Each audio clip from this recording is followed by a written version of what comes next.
European vampires living beings का खून पीकर मौत को मात देने वाले जीव जिनके पास अनोखी सुपरनैचुरल पावर्स होती हैं। सदियों से इनके किस्से कहानियां प्रचलित हैं जिनमें वैम्पायर्स को कभी दिमाग खो चुके आदमखोर डेविल के रूप में दर्शाया गया है, तो कभी सुपर इंटेलिजेंट बीइंग की तरह जिसकी खून की प्यास कभी नहीं बुझती। रात में सक्रिय होने वाले ऐसे जीव जो अपनी कब्रों से बाहर निकलते हैं, लोगों को हिप्नोटाइज करके फिर उनका खून पीते हैं और किसी जानवर में ट्रांसफॉर्म होकर वापस लौट जाते हैं, खास तौर पर वुल्फ या बैट। यूरोपियन कल्चर में वैम्पायर से सामना होने के इतने किस्से हुए हैं कि वहां ज्यादातर लोग इनके अस्तित्व पर विश्वास करते हैं। इन बीइंग्स के ऊपर यूरोप में सैकड़ों टीवी शोज, फिल्म्स और स्टोरीज पब्लिश की गई हैं। यूरोप में वैम्पायर्स के कुछ ऐसे इंसिडेंट्स भी हो चुके हैं जिन्हें अंधविश्वास समझकर नजरअंदाज करना आसान नहीं। आज के एपिसोड में हम कुछ ऐसी ही सत्य घटनाओं को जानेंगे, तो एपिसोड को अंत तक जरूर देखिएगा।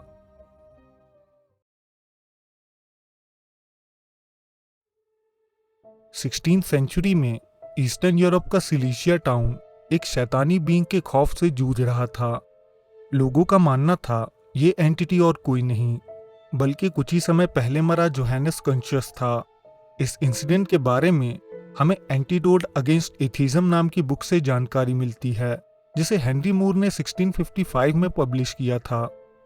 मूर कॉन्शियस को डिस्क्राइब करते हुए बताते हैं कि उस दौरान कॉन्शियस एक अमीर और सक्सेसफुल व्यापारी था जो काफी जल्द सक्सेसफुल हो गया था।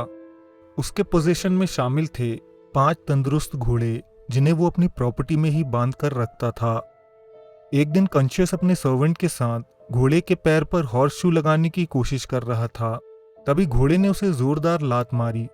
ये फेटल इंजरी थी जिसकी वजह से कई रातों तक तड़पने के बाद कॉन्शियस की मौत हो गई। तड़पते हुए कॉन्शियस अजीब बातें कर रहा था। वो कहता उसका शरीर पूरा जल रहा है। मरते समय उसने कहा उसने बहुत पाप किए हैं जिसकी सजा उसे मिलने वाली है, कुछ ऐसे पाप जो शायद दुनिया में किसी ने भी नहीं किए होंगे। उस इलाके में रहने वाले कुछ लोगों का दावा था कि कॉन्शियस ने डेविल के साथ डील की है। यही वजह थी कि वो इतनी जल्दी कामयाब हो सका। लोगों की माने तो कॉन्शियस का एक लड़का भी था जो सिर्फ कुछ ही दिनों के लिए लोगों को नजर आया और उसके बाद वो कभी दिखाई नहीं दिया। उसने डेविल को ही अपना बेटा सौंप दिया था। कॉन्शियस के मरते समय उस रूम में एक काली बिल्ली आई और कॉन्शियस के चेहरे पर स्क्रैच करने लगी। ये सब वहां मौजूद लोगों के लिए काफी डिस्टर्बिंग था। कॉन्शियस के मित्र और परिवार ने ढेर सारे पैसे खर्च किए और कॉन्शियस को होली चर्च के पास ही दफन करवा दिया। उनका मानना था कि इस तरह शायद उसके पाप कुछ कम हो जाएंगे, लेकिन ऐसा कुछ भी होता हुआ नजर नहीं आ रहा था। लोकल्स ने रिपोर्ट किया कि उस चर्च क्लॉथ में लाल धब्बे अपीयर हो चुके थे जो कॉन्शियस की कब्र के ऊपर लटक रहा था। आसपास के लोगों को रोज रात के समय कॉन्शियस के घर से अजीब डेविलिश वॉइसेस सुनाई देने लगीं, जिनके चलते वहां के लोग रात में घर से बाहर नहीं निकलते थे। कुछ नेबर्स ने रिपोर्ट किया कि उन्होंने कॉन्शियस को रात के समय घोड़े पर बैठकर वहां से गुजरते देखा है। आसपास के इलाके में पशु पक्षी मरे हुए पाए जाने लगे, जिनके शरीर में जैसे खून की एक बूंद भी ना बची हो, और उनके गले में दांत के 2 निशान भी होते थे जो वैम्पायर्स की निशानी मानी जाती है। जैसे इतना कुछ काफी नहीं था, जल्दी एक व्यक्ति जिसके साथ कॉन्शियस की दुश्मनी थी, उसने रिपोर्ट किया कि कॉन्शियस ने रात में आकर उसे पीटा और उसके गले में दांत भी गड़ाए हैं। कुछ महिलाओं ने दावा किया कि रात के समय इनअप्रोप्रिएट मोमेंट्स में उन्हें ऐसा महसूस होने लगा था जैसे कोई उन्हें टच कर रहा हो। सभी रिपोर्ट्स में एक चीज कॉमन थी, सबको कॉन्शियस के जाने के बाद एक पावरफुल स्टेंच और बैड स्मेल आती थी जो बर्दाश्त के बाहर होती थी। सिलीशिया के लोगों ने ये सब महीनों तक सहा और वो सभी कन्विंस थे कि ये इंसिडेंट्स कॉन्शियस की वजह से ही हो रहे हैं। तभी उन लोगों ने कॉन्शियस की कब्र को खोलकर देखने का फैसला किया। कब्र खोलने के बाद उन्होंने जो देखा वो हैरान कर देने वाला था। रिपोर्ट्स के अनुसार कॉन्शियस का शरीर जरा भी डिकम्पोज नहीं हुआ था, जैसे उसकी मौत कुछ ही मिनट पहले हुई हो। उसकी आंखें खुली थी जिन्हें वो बीच बीच में बंद भी कर रहा था। उसके हाथ के पास कोई भी ऑब्जेक्ट ले जाने पर वो उसे कसकर पकड़ लेता था। लोगों को यकीन हो गया कि कॉन्शियस एक वैम्पायर बन चुका था। उसके शरीर को बाहर निकालकर आग में जलाने की कोशिश की गई, लेकिन आग उसके शरीर को जला नहीं सकी। कुछ लोगों ने उसके टुकड़े किए और फिर आग से जलाया। इस बार वो कामयाब रहे और ये खौफनाक गतिविधियां अचानक खत्म हो गईं। दोस्तों, फोल्कलोर्स में मेल वैम्पायर्स के ज़्यादा किस्से मौजूद हैं, लेकिन फीमेल वैम्पायर्स की भी अपनी जगह हमेशा से रही है।